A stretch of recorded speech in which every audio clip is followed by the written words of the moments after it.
5 osoba iz elite s kim bi se družila kad izađu. Sanja, Marko, Karić, Aneli,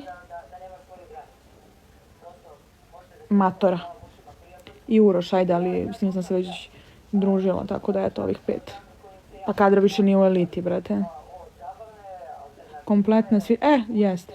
Jesi vidjela te sinoć, da te Munja sinoć pozdravlja? Ne znam kako ih nije sramota ime da mi spomenu, a ne da me pozdravljaju, ali ajde. Ja njih neću pozdraviti.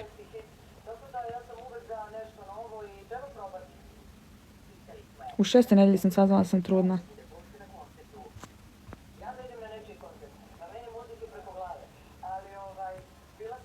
Da li ti Aneli dala neki savjet?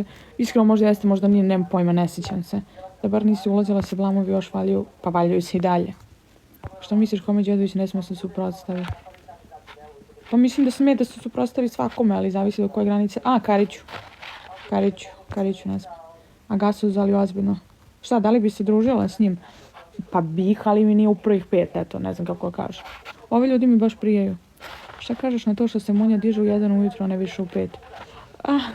Pa dobro, on mi deluje onako kao...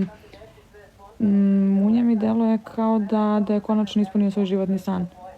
Nadam se da će sljedeće godine stvarno ući bar bebu da uvedu. Kako si savjete dala Stefani?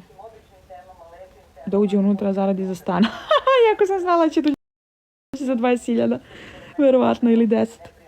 Ali mi je bilo zanimljivo, naravno, za gledati. Ma kak je, ne dajem ja bre nikom savjeti. Ja da sam znala da dam savjet, ja ne bih uradila sebi od života ovo što sam uradila.